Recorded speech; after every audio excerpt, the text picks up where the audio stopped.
Good morning viewer, my name is Sanjay Kumar and today I will teach and explain 11th class economics subject chapter number 1st. Today I will teach mixed language, but after some class I will teach in English language. Main objective तो हमारा किसी भी topic को पढ़ने का या study करने का होता है कि चीज़ें हमको क्या होनी चाहिए, समझ में आना चाहिए। और एज अ टीचर हमारा वर्क होता है कि हम बच्चे को किसी भी लेवल में जाके या किसी भी स्टाइल से उनको पढ़ाएं जिससे चीज़ें उनको क्या है, समझ में आए। तो चलिए आज हम स्टार्ट करते हैं, फर्स्ट चैप्टर स्टार्ट करते हैं। Class 11th subject economics chapter first introduction. किसी भी टॉपिक्स को पढ़ने से पहले हमको ये बहुत ज़रूरी होती है कि हम ये देखें कि वो टॉपिक बनाया क्यों गया। डेट इज़ हमको कुछ क्या करना चाहिए, क्वेश्चन करना चाहिए, जैसे वाई, क्यों, हु, कौन एंड व्हेन, कब, ठीक है। और साथ ही साथ इसका क्या होता है, प्रैक्टिकल यूज़ क्या है, ये भी हमको क्या करना चाहिए, थिंक करना चाहिए। क्योंकि हमारा स्टडी करने का मेन पर्पस तो होता है कि किसी को चीज़ों को लॉजिकली समझना, जिससे हम उनको उस चीज़ को क्या कर सकें, उस टॉपिक को अपने प्रैक्टिकल लाइफ में क्या कर सके, यूज़ कर सके, ठीक है। चलिए स्टार्ट करते हैं। History of economics. तो पहले हम ये देखेंगे कि इकोनॉमिक्स की हिस्ट्री क्या है, ठीक है। तो एज अ मॉडर्न कॉन्सेप्ट हम देखेंगे, फादर ऑफ इकोनॉमिक्स किसको कहा जाता है, एडम स्मिथ को कहा जाता है, ठीक है। इन्होंने इकोनॉमिक्स को, इनका बर्थ कब हुआ था, 1723 में इनका क्या हुआ था, बर्थ हुआ था। और जो इकोनॉमिक्स जो वर्ड्स है ये आपका ग्रीक वर्ड से क्या किया गया है, लिया गया है। और ग्रीक वर्ड मतलब होता है ओकियोस और नेमी। ओकियोस मीन्स आपका क्या होता है, हाउसहोल्ड एंड नेमिस का मतलब होता है आपका मैनेजमेंट। मतलब अगर हम इकोनॉमिक्स का एक्चुअल जो ग्रीक वर्ड में दिया है उसकी मीनिंग देखें तो उसका मतलब होता है household management, that is घर का या हाउस का क्या करना, मैनेजमेंट करना। अब हम इनकी क्या करते हैं, डेफिनेशन देखते हैं। उन्होंने क्या किया था, जो डेफिनेशन दिया था, किन्होंने डेफिनेशन दिया था, मिस्टर एडम स्मिथ ने जो क्या किया था, डेफिनेशन दिया था, जिसको फादर ऑफ क्या कहा जाता है, इकोनॉमिक्स कॉल किया जाता है। उन्होंने डेफिनेशन दिया था, any inquiry into nature. Economics क्या होता है, एक इंक्वायरी नेचर का होता है। किस नेचर का होता है, इंक्वायरी, चीज़ों को क्या करना, इंक्वायरी करता है। एंड कॉजेस ऑफ वेल्थ, और साथ ही साथ ये मतलब अल्टीमेटली उसका मीनिंग ये है कि इकोनॉमिक्स जो क्या करता है, किसी भी नेशन के वेल्थ अर्न करने का रीज़न को क्या करता है, सर्च करता है। फिर एक डेफिनेशन हमको और देखने के लिए मिलती है, old concept, that is as upon Indian concept इसको देख सकते हैं। जनरली जितनी भी हमारी बुक्स होती है वो क्या होते हैं, वेस्टर्न कंट्री से क्या होती है, रिलेटेड है, ठीक है।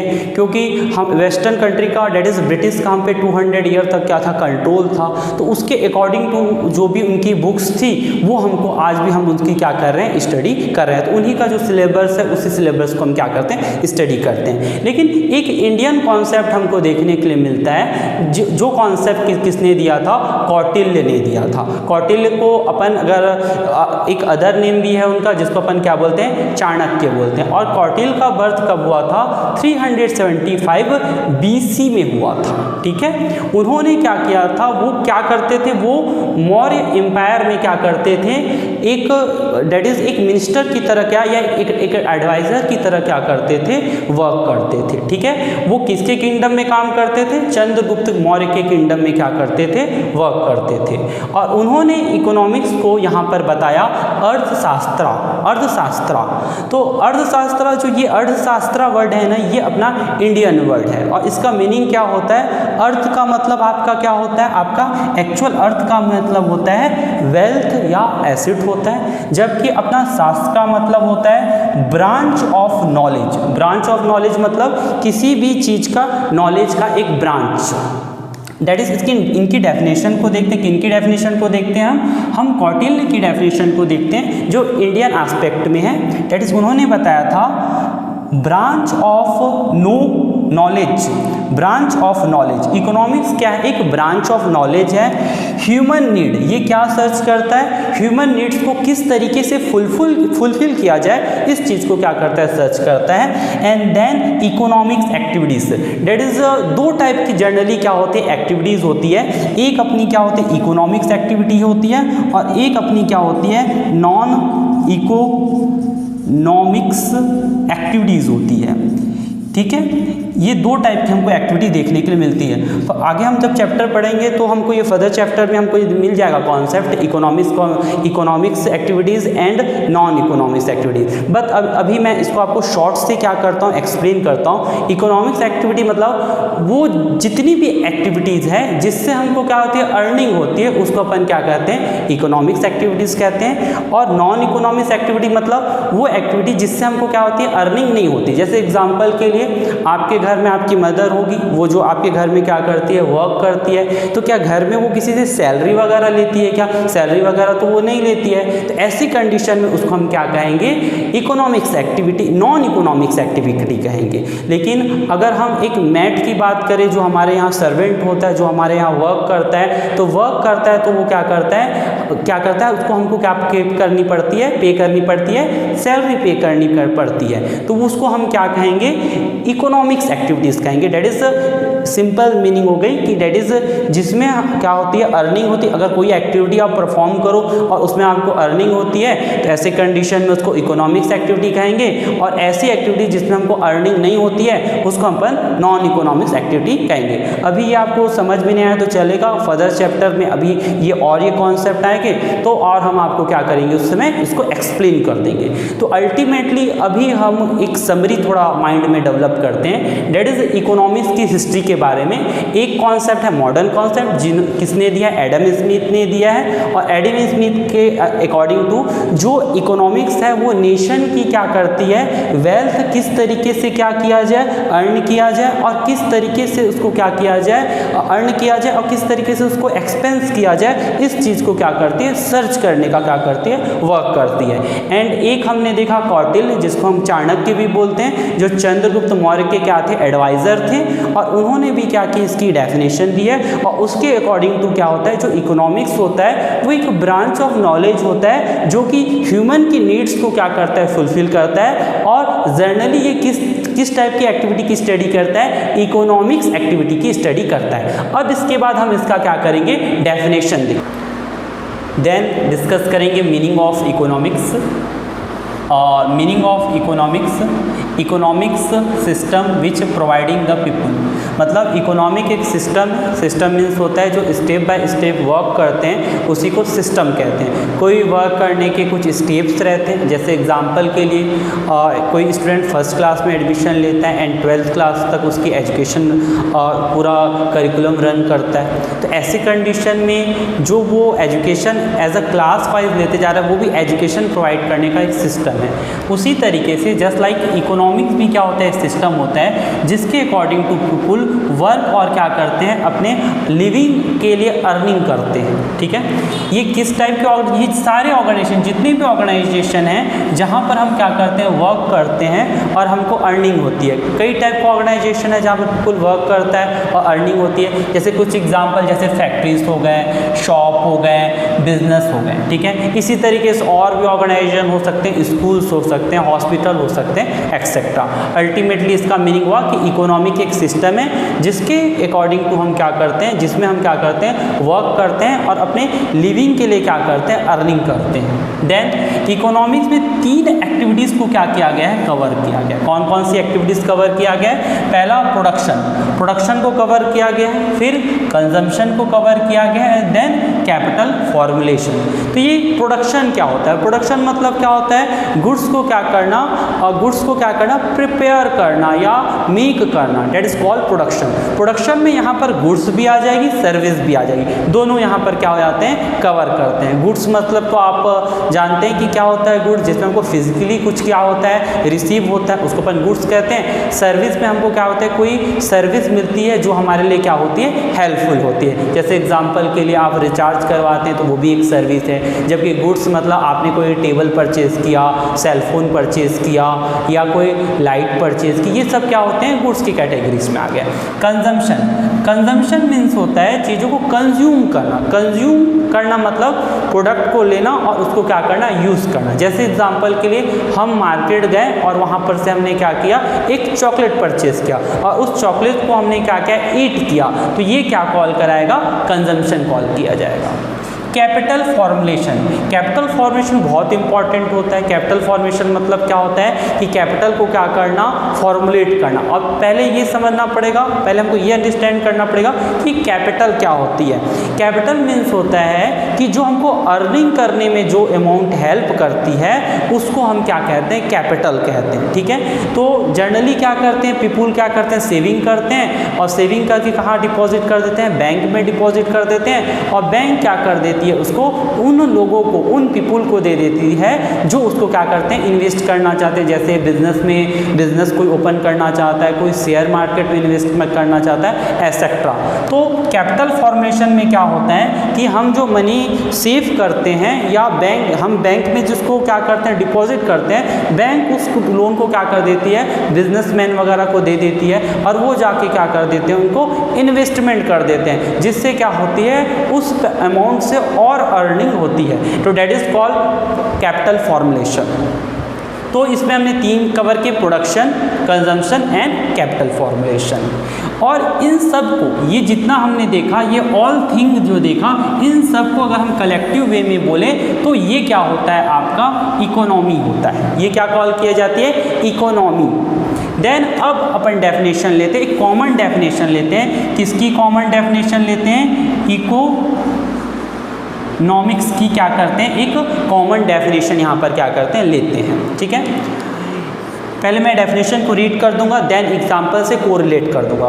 हमारा एक ही ऑब्जेक्टिव रहना चाहिए, जो चीज़ हम क्या करते हैं, स्टडी करते हैं, उसको हमको एक प्रैक्टिकल लेवल में क्या करना है, अंडरस्टैंड करना है। क्योंकि जो चीज़ें हम क्या करते हैं, बुक में स्टडी करते हैं, कहीं ना कहीं वो प्रैक्टिकल लेवल पर क्या होती है, अवेलेबल होती है। ठीक है, तो हमको चीज़ों को लॉजिकली सोच के फिर हमको क्या करना है, वो स्टडी करना है। पहला, ह्यूमन वांट अनलिमिटेड। जितने भी ह्यूमंस रहते हैं, जितने भी पीपुल्स रहते हैं, उनके वांट क्या रहते हैं, अनलिमिटेड रहते हैं। यहाँ पर पीपुल तो कवर होगा, कंट्री भी कवर होगा, और अनलिमिटेड सभी के क्या रहते हैं, वांट्स रहते हैं। रिसोर्सेज एंड मीन्स लिमिटेड, लेकिन जो रिसोर्सेज और मीन्स होता है वो क्या होता है, लिमिटेड होता है। एंड अल्टरनेटिव यूज, और उसका क्या होता है, अल्टरनेटिव यूज होता है। अब इसका एक एग्जाम्पल देते हैं, ये आपने प्रैक्टिकली फेस किया होगा कि ये प्रॉब्लम आपके साथ भी क्या होगी, हुई होगी। जैसे यहाँ पर मैं लेता हूँ, एक चाइल्ड है यहाँ पर,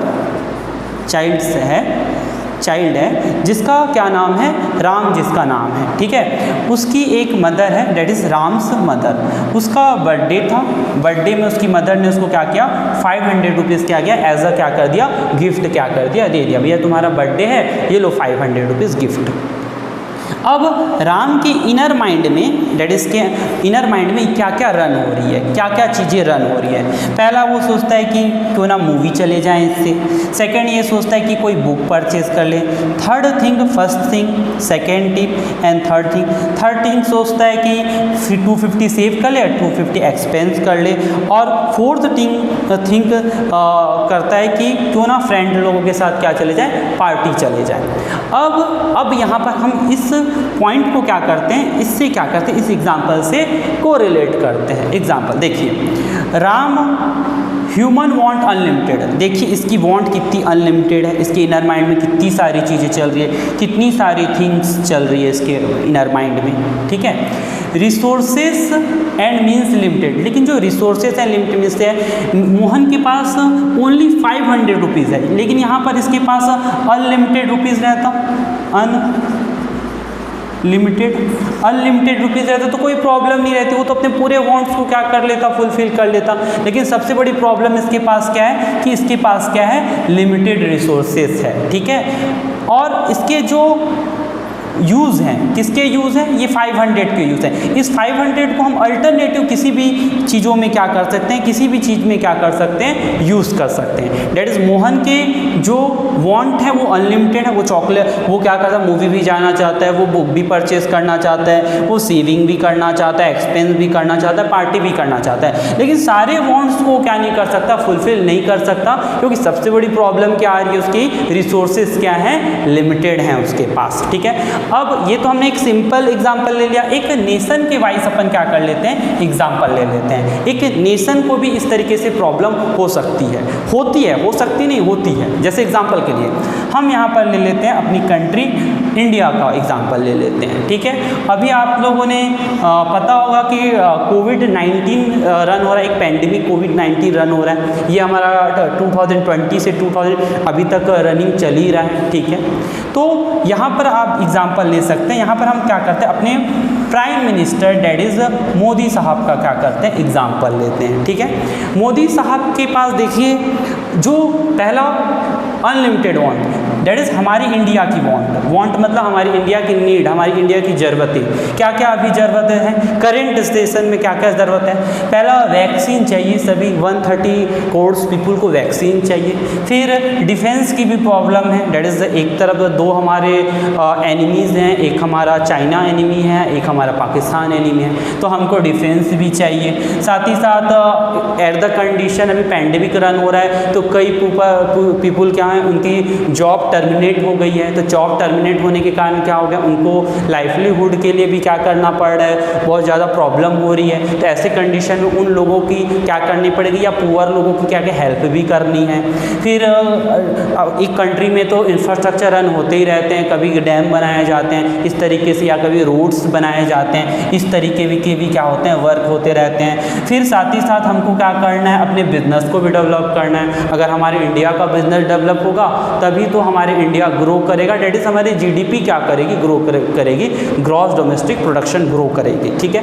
अब इसको, इस एग्जांपल को भी क्या करते हैं, इससे कोरिलेट करते हैं। हमारी नेशन डेट इज़, अभी हम प्राइम मिनिस्टर को वहाँ पर रख लेते हैं। प्राइम मिनिस्टर की वांट देखिए, डेट इज़ एज अ एक डेट इज़ लीडर, इनकी क्या क्या प्रॉब्लम है, इनको वैक्सीन चाहिए, डिफेंस चाहिए, पुअर पीपल की हेल्प करनी है, डैम बनवाना है, रोड बनवाना है, बिजनेस भी डेवलप करना है। तो इनकी want as a nation, India की वांट क्या है, अनलिमिटेड है, बहुत सारी क्या है उनकी वांट्स हैं। लेकिन इनकी रिसोर्सेज क्या है, लिमिटेड है। डेट इज़ इंडिया की अर्निंग, मान लो एग्जांपल के लिए मैं लेता हूँ कि इंडिया की अर्निंग 1000 करोड़ रुपीज़ है। एग्जांपल मेरे एज अ, तो फिगर अभी मेरे को नहीं पता, लेकिन मैं अगर I don't know what is figure of income of India, but at the time मैं 1000 क्या कर लेता हूँ, एग्जांपल ले लेता हूँ, ठीक है। तो ये 1000 में ये सारे वर्क क्या नहीं हो सकते, फुलफिल नहीं हो सकते, सारे वर्क क्या नहीं किए जा सकते, नहीं किए जा सकते। तो यहाँ पर देखिए रिसोर्सेज मोदी साहब के पास क्या है, एज अ लीडर क्या है, एज अ कंट्री के प्राइम मिनिस्टर क्या है, वो आपका क्या है, लिमिटेड है। बस इसके अल्टरनेटिव यूज़ हैं, इससे वैक्सीन भी ले सकते हैं, डिफेंस का भी वर्क कर सकते हैं, पुअर पीपल की भी हेल्प कर सकते हैं, डैम भी बनवा सकते हैं, रोड्स भी बना सकते हैं। तो अल्टीमेटली यदि हम इन चीज़ों को क्या करते हैं, समराइज़ करते हैं और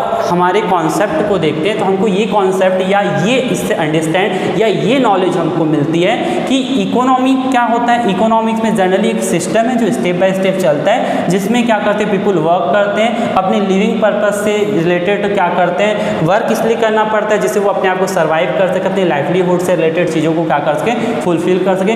पीपल कई टाइप के ऑर्गेनाइजेशन में काम कर सकते हैं। आपके पास, आपके आसपास भी बहुत सारे ऑर्गेनाइजेशन हैं जहाँ पर आप देख सकते हैं अलग अलग पीपल किस तरीके से क्या करते हैं, वर्क करते हैं। देन इसमें 3 एक्टिविटी है, प्रोडक्शन है, कंजम्पशन है, कैपिटल फॉर्मुलेशन है। देन हमने इकोनॉमिक्स का डेफिनेशन देखा कि जितने भी पीपल होते हैं उनके वांट्स क्या हैं, अनलिमिटेड हैं, और रिसोर्सेज क्या होते हैं, लिमिटेड होते हैं और उसके अल्टरनेटिव यूज़ होते हैं। तो आपके माइंड में आता होगा कि क्यों, तो ये तो एक, यदि पूरा वर्ल्ड का सबसे रिचेस्ट पर्सन होगा, पूरा वर्ल्ड का जो रिचेस्ट पर्सन होगा, तो वर्ल्ड का रिचेस्ट पर्सन जो भी होगा उसके लिए भी तो, इसके लिए तो ये लिमिटेशन नहीं होगी, ऐसा नहीं है। जो वर्ल्ड का सबसे रिचेस्ट पर्सन भी होगा उसके लिए भी ये सब क्या होती है, एप्लीकेबल हो सकती है। क्या वो वर्ल्ड का रिचेस्ट पर्सन पूरे वर्ल्ड, पूरे अर्थ को क्या कर सकता है, परचेज कर सकता है क्या? क्या वो पूरे एक पूरे कंट्री को क्या कर सकता है, परचेज कर सकता है क्या? उसकी भी रिसोर्सेज लिमिटेड होती है। एज अ बिजनेस अपन देखें तो बिजनेसमैन के पास भी रिसोर्सेज लिमिटेड होता है। अगर उसके पास अनलिमिटेड रिसोर्सेज हो तो वैरायटी ऑफ गुड और पूरे वर्ल्ड की क्या की जाए, क्या कर सकता है, जो भी नीड्स है उसको क्या कर सकता है, फुलफिल कर सकता है। स्टूडेंट हम पढ़ेंगे स्कैरसिटी। स्कैरसिटी की मीनिंग क्या होती है, लैक। लैक मतलब क्या होता है, शॉर्टेज। और ये हम किसके पॉइंट ऑफ व्यू डिस्कस करेंगे, रिसोर्सेज को पॉइंट ऑफ व्यू डिस्कस करेंगे। Fundamental problem of economics. Economics की सबसे बड़ी फंडामेंटल प्रॉब्लम है स्कैरसिटी। स्कैरसिटी मतलब रिसोर्सेज हमारे क्या होते हैं, बहुत ही कम है, ऐसा बोल सकते हैं। ठीक है। Excess of demand over available supply. ठीक है। हमेशा हमको ये देखने के लिए मिलता है किसी भी एज अ एक पर्सन के हिसाब से, एज अ एक कंट्री के हिसाब से, डिमांड हमेशा क्या रहती है, सप्लाई से एक्सेस रहती है। डिमांड कौन करता है, हमारा कंज्यूमर करता है, और सप्लाई कौन करता है, हमारा प्रोड्यूसर करता है। पहले मैंने जब आपको इसी टॉपिक में हमने देखा था, मैंने उसमें आपको एक्सप्लेन किया था production, consumption and capital formation. तो यहाँ पर आप देखिए ये डिमांड कौन कर रहा है, कंज्यूमर कर रहा है, और सप्लाई कौन कर रहा है, आपका प्रोड्यूसर कर रहा है। ठीक है। यदि शॉर्ट में देखें तो रिसोर्सेज जो क्या है, रिसोर्सेज की डिमांड बहुत ही क्या है, ज़्यादा है, इंक्रीज है, बट लेकिन आपकी जो सप्लाई है रिसोर्सेज की वो शॉर्टेज है। दैट इज द आपकी demand of resources more than है सप्लाई ऑफ रिसोर्सेज से। ठीक है। So long as human want for good and service remain ahead of the resources. तो एज अ एक ह्यूमन की बात यहाँ पर की गई है। ह्यूमन में दैट इज ह्यूमन की इसलिए क्या होती है, वांट क्या रहती है, कुछ वांट क्या रहती है, हमेशा क्या रहती है, बची रह जाती है। ठीक है। वो कंप्लीट पूरी वांट नहीं हो पाती क्योंकि हमारी क्या है, सप्लाई बहुत, रिसोर्सेज की सप्लाई शॉर्टेज है, जबकि उसकी डिमांड क्या है, बहुत ज़्यादा है। ठीक है। बोथ एक्वायर्ड एंड नेचुरल, ये आपका नेचर पे भी एप्लीकेबल होता है, और एक्वायर्ड या चीज़ों को आप परचेज कर लो या क्या कर लो, वो नेचुरली मिलता है। अगर हम बात करें तो एक एज अ कंट्री की बात करें तो कंट्री में भी कई रिसोर्सेज की क्या होती है, शॉर्टेज होती है। जैसे एग्जांपल के लिए हम क्या कर सकते हैं, इंडिया की बात कर सकते हैं। इंडिया में आपने सुना होगा यूरेनियम सुना होगा, या यूरेनियम नहीं सुना होगा तो कोल सुना होगा। तो हम कोल, हमारी जो डिमांड है, जो डेट इज हम कोल से बहुत सारी वर्क करते हैं, बहुत सारी इंडस्ट्री रन होती है, इलेक्ट्रिसिटीज क्या होती है, मेक की जाती है। तो हम दूसरी कंट्री से भी क्या करना पड़ता है, हमको कोल की क्या करनी पड़ती है, डिमांड करनी पड़ती है। तो एक नेचुरल बेसिस भी और एक्वायर बेसिस भी हमारे पास क्या होता है, रिसोर्सेज की क्या होती है, हमारे साथ शॉर्टेज रहती है। दैट इज हमारी डिमांड एक्चुअली ज़्यादा है। एक्वायर मतलब आपका क्या होना, परचेस होना। Face by the developing and developed economics like India, USA etcetera. आप ये सोचेंगे कि डेवलपिंग कंट्री ही बस फेस करती है या डेवलप कंट्री ही फेस करती है, ऐसा नहीं। दोनों कंट्री क्या करती है, फेस करती है। डेवलपिंग कंट्री जो धीरे धीरे क्या हो रही है, डेवलप हो रही है, अपने इंफ्रास्ट्रक्चर को डेवलप कर रही है, जबकि डेवलप्ड कंट्री क्या हो जाएगा, जो अपने इंफ्रास्ट्रक्चर को पूरी तरीके से क्या कर चुकी है, डेवलप कर चुकी है। तो दोनों कंट्री क्या करती है, फील करती है। जैसे मैंने अभी इंडिया की बात की, इंडिया की अभी डिमांड बहुत ज़्यादा है रिसोर्सेज की, लेकिन इंडिया को अभी क्या हो रही है, उतनी नेचुरली या अपन बोल सकते हैं कि सप्लाई नहीं है। ठीक है। तो इसलिए इंडिया को क्या करना पड़ा है, स्कैरसिटी क्या करना है, फेस करना पड़ा है। यूएसए की बात करें, यूएसए एक डेवलप कंट्री है, लेकिन डेवलप कंट्री के भी कुछ अगर उनको ध्यान से हम देखें तो हमको ये देखने के लिए मिलता है कि उनकी भी क्या है, डिमांड ज़्यादा है, लेकिन उनके पास भी नेचुरल रिसोर्सेज या रिसोर्सेज जो भी हैं वो उनके पास भी क्या है, शॉर्टेज है। अब मेन इकोनॉमिक प्रॉब्लम क्या होती है, जो प्रॉब्लम अब बात करते हैं, इकोनॉमिक प्रॉब्लम क्या है। मेन इकोनॉमिक प्रॉब्लम है the problem of the meaning choice is the called economic problem. सबसे बड़ी प्रॉब्लम है कि चीज़ों को हमको क्या करना पड़ता है, चॉइस करना पड़ता है। अब बोलोगे चॉइस कैसे करना पड़ता है, क्योंकि रिसोर्सेज हमारे पास लिमिटेड है, रिसोर्सेज लिमिटेड है तो सारी चीज़ों जो भी हमारी नीड है, जो भी हमारी नेसेसिटी है, हम उसको सबको पूरा नहीं कर सकते हैं। तो उसमें से कुछ क्या रहेंगे, बैलेंस रह जाएंगे, पूरे नहीं हो पाएंगे। तो सबसे बड़ी प्रॉब्लम होती है कि उसमें से कौन सा चीज़ सेलेक्ट करें, कौन से वर्क को पहले करें, दैट इज कौन से नीड को पहले अपना सेटिस्फाई करें, फिर उसके बाद कौन सी नीड को क्या करें, फुलफिल करें। तो सबसे बड़ी प्रॉब्लम इकोनॉमिक प्रॉब्लम होती है, चॉइस की प्रॉब्लम सबसे बड़ी इकोनॉमिक प्रॉब्लम हमको देखने। डायग्राम में क्या कर सकते हैं, देख सकते हैं, और मैंने यहाँ पर लिखा है इकोनॉमिक्स प्रॉब्लम। ठीक है, इकोनॉमिक्स प्रॉब्लम क्या होती है, पहला इसमें आता है ह्यूमन वांट क्या रहता है आपका, अनलिमिटेड है। किसी भी पर्सन की वांट क्या रहती है, अनलिमिटेड होती है। दैट इज वो बहुत सारी चीज़ों की क्या करता है, डिमांड करता है कंजम्पशन करने के लिए। यहाँ पर ह्यूमन वांट में इंडिविजुअली कवर है, as a country, as a nation भी हम कवर कर सकते हैं। रिसोर्सेस एंड मीन्स, मतलब जो डिमांड है उसको पूरा करने वाले रिसोर्सेस क्या रहते हैं आपकी, लिमिटेड रहते हैं। वो दैट इज़ वो लिमिटेड रिसोर्सेस रहते हैं। तो जो अलग अलग ह्यूमन वांट है या अलग अलग नेशन की डिमांड क्या कर सकती है, उनके इंटेंसिटी एंड अर्जेंसी पर डिपेंड करती है। हर पर्सन की डिमांड अलग अलग हो सकती है, हर पर्सन की डिमांड ऐसा नहीं बोल सकते एक ही टाइप की होती है, अलग अलग लोगों की क्या होती है, डिमांड हो सकती है। जैसे एग्जाम्पल के लिए ले सकते हैं कि किसी की डिमांड मान लो कार की होती है, तो किसी की डिमांड क्या हो सकती है, फूड की होती है। तो वो उन पे डिपेंड करता है कि उनकी क्या डिमांड है। ठीक है, can be put to alternatives. और सबसे बड़ी प्रॉब्लम यहाँ आती है कि एक ही रिसोर्सेज जो हमारे पास हैं उसको अलग अलग पॉइंट ऑफ व्यू में क्या कर सकते हैं, अल्टरनेटिव यूज़ कर सकते हैं। मतलब उसी रिसोर्सेज से आप क्या कर सकते हैं, फूड परचेज कर सकते हैं, उसी रिसोर्सेज से आप क्या करते हैं, व्हीकल परचेज कर सकते हैं, या उसी रिसोर्स से कोई भी जो भी आपकी डिमांड है वो क्या कर सकते हैं, परचेज कर सकते हैं। यही सबसे बड़ी प्रॉब्लम है, चॉइस की प्रॉब्लम ऑफ मेकिंग चॉइस। तो हमको क्या करना पड़ता है, उनमें चॉइस करना पड़ता है कि किस चीज़ को हम क्या करें, सेलेक्ट करें, और किस चीज़ों को क्या कर दें, गिव अप कर दें। ठीक है, तो इकोनॉमिक्स की यही क्या होती, प्रॉब्लम होती है, और इसी प्रॉब्लम को हमको क्या करता है, इकोनॉमिक्स सॉल्व करके देता है। अब ये तो हमने क्या किया, बुक से और अपने कुछ बुक से अपन ने क्या किया, ये सब कवर किया। तो एज अ टीचर मेरे पास भी कुछ एक्सपीरियंस है, मैंने कैसे इकोनॉमिक्स को समझा वो मैं आपको एक्सप्लेन करता हूँ। हम सभी क्या करते हैं, व्हीकल चलाते हैं, आप जानते हो स्कूटर वगैरह चलाते हैं, तो वहाँ पर क्या होता है, एक स्पीड मीटर होता है। जैसे उसमें स्पीड रहता है 10, 20, 30, 40 एंड सो क्या रहता है, वहाँ पर स्पीड लिखी हुई रहती है। आप उसको ऑब्जर्व करेंगे, वहाँ पर एक क्या होती है, या तो येलो कलर की लाइन होगी, या आपकी क्या होगी, कोई भी कलर की अलग से एक क्या होती है, लाइन ऐसे बनी हुई रहती है। अगर आपके यहाँ डिजिटल मीटर होगा तो डिजिटल मीटर में ऐसे क्या आजकल क्या रहता है, इको करके लिखा हुआ रहता है। ठीक है, आप ध्यान से देखेंगे, ऑब्जर्व करेंगे तो आपको देखने के लिए मिल जाएगा। तो ये क्यों होता है, कोई भी चीज़ अगर कंपनी ने राइट किया है तो उसका कोई ना कोई मीनिंग होगा। एक्चुअली कंपनी क्या करती है, एक एवरेज आपके लिए क्लेम करती है। अब एवरेज क्या होता है, एवरेज मतलब होता है कि 1 लीटर पेट्रोल में गाड़ी कितने किलोमीटर रन करेगी। डेट इज 1 लीटर में मैं एग्जांपल ले लेता हूँ, 45 किलोमीटर क्या कर रही है, व्हीकल रन कर रही है। अगर आप इस स्पीड, इस लाइन से लेके इस लाइन तक अपनी व्हीकल को क्या करते हैं, रन करते हैं, तो कंपनी की जो स्पीड की क्लेम है वो आपको मिलेगी। डेट इज वो एवरेज आपको क्या होती है, रिसीव होती है, मिलती है। तो डेट इज आपने अपने व्हीकल को क्या किया, इकोनॉमिकली क्या किया, रन किया, मतलब जो एवरेज कंपनी बोली वो एवरेज आपको क्या हो रही है, मिल रही है। ये यहाँ पर क्या अपन क्या कर सकते हैं, इसको अपन क्या कर सकते हैं, इकोनॉमिक्स से क्या कर सकते हैं, कनेक्ट कर सकते हैं। ठीक है, ये एक सिंपल सा मेरा व्यू था जो मैंने आपको क्या किया, बताया है।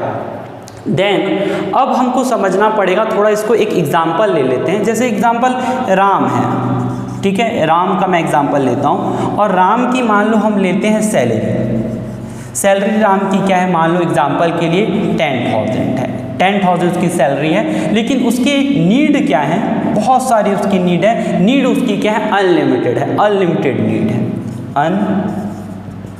लिमिटेड नीड उसकी क्या है, पूरी बहुत अनलिमिटेड नीड है, बहुत सारी उसकी नीड है। ठीक है, तो वो सारी नीड को तो क्या नहीं कर सकता, पूरा नहीं कर सकता, फुलफिल नहीं कर सकता। कुछ नीड तो ऐसे रह जाएंगे जो पूरे नहीं हो पाएंगे, ठीक है। जैसे एग्जांपल के लिए लेता हूँ, राम की जैसे नीड है कि उसको क्या करना है, एक व्हीकल परचेज करना है। राम की नीड क्या है, उसको क्या परचेज करना है, फूड परचेज करना है, मेडिसिन परचेज करना है, सो एंड सो बहुत सारी उसकी नीड है, ठीक है। तो ऐसे कंडीशन में क्या करना चाहिए पर्सन को, इकोनॉमी हमको ये बताता है कि पर्सन को इस तरीके से वर्क करना चाहिए कि उसको ज़्यादा से ज़्यादा क्या मिले, सेटिस्फैक्शन मिले। सेटिस्फैक्शन मतलब क्या, उसको ज़्यादा से ज़्यादा क्या मिले, यूटिलिटी मिले। तो इसके लिए क्या वर्क करना चाहिए हमको, प्रायोरिटी बेस क्या करना चाहिए, वर्क करना चाहिए। प्रायोरिटी बेस वर्क मतलब जो ज़्यादा इंपॉर्टेंट है उसको क्या करना चाहिए, पहले करना चाहिए, फिर लेस इंपॉर्टेंट है उसको करना चाहिए। तो राम को पहले क्या करना चाहिए, अपने फूड का अरेंजमेंट करना चाहिए, देन उसको मेडिकल के अरेंजमेंट करना चाहिए, देन उसको अगर उनके चाइल्ड वगैरह होंगे उनकी फीस वगैरह पे करना चाहिए। अगर उसके बाद रिसोर्सेज बच जाते हैं तो अदर वर्क भी वो क्या कर सकता है, कर सकता है। लेकिन यदि रिसोर्सेज नहीं बचते हैं तो ऐसी कंडीशन में उसके तो जो ज़्यादा सेटिस्फाई करने वाली नीड पूरे हो गए, उसको पेन तो होगा लेकिन ऐसे कंडीशन में कम पेन होगा। लेकिन अगर आप यहाँ पर एग्जांपल ले, अगर वो बाकी अदर नीड पूरी कर लेता, मान लो व्हीकल परचेज कर लेता और उसकी फूड की नीड, मेडिसिन की नीड्स या उसकी क्या हो सकती थी, चाइल्ड की फीस स्कूल की पे नहीं होती, तो ऐसे कंडीशन में क्या होता, उसकी एक नीड तो पूरी हुई लेकिन उसको पूरी तरीके से सेटिस्फैक्शन नहीं हो पाता क्योंकि उसकी ऐसी नीड छूट गई है जो उसके लिए बहुत ही ज़्यादा क्या है, इम्पॉर्टेंट है। देन यहाँ पर आपको एक चीज़ और समझने वाली बात है। अब आपका एक एग्जांपल लेके चलते हैं, ठीक है। अभी आप लोग क्या हैं, चाइल्ड्स हैं, ठीक है। आपका मेन वर्क आपके पेरेंट्स ने क्या दिया है, आपको स्टडी करने का वर्क दिया है। तो आप खुद ही सोचिए, अगर मान लो आपका एग्ज़ाम का टाइम है, एग्ज़ाम के टाइम में आपके पास क्या 24 आवर्स है, 24 आवर आपके क्या हो गए, रिसोर्सेज हो गए, ठीक है। और आपकी डिमांड बहुत सारी हो सकती है, जैसे एग्जाम्पल के लिए आपको मूवी जाना है, आपको कोई अदर वर्क करना है, पेरेंट्स के साथ कहीं जाना है, एग्ज़ाम की प्रिपरेशन करना है, एसेट्रा, ठीक है। तो ऐसी कंडीशन में आप पहले क्या करोगे, आप तो प्रायोरिटी बेस्ड वर्क करोगे ना, पहले पूरे एग्ज़ाम की तैयारी कर लोगे, अगर फिर उसके बाद टाइम मिलेगा तो अदर एक्टिविटीज़ करोगे। आपको पेन तो होगा कि आप अपने पेरेंट्स के साथ नहीं जा पाएंगे, आपकी जो सबसे इंपॉर्टेंट नीड है दैट इज़ आपकी एग्ज़ाम की प्रिपरेशन, वो हो जाएगी। तो ये आप उसको भी क्या कर सकते हैं, एज अ एक अपने उस सिचुएशन को भी क्या कर सकते हैं, इकोनॉमिक प्रॉब्लम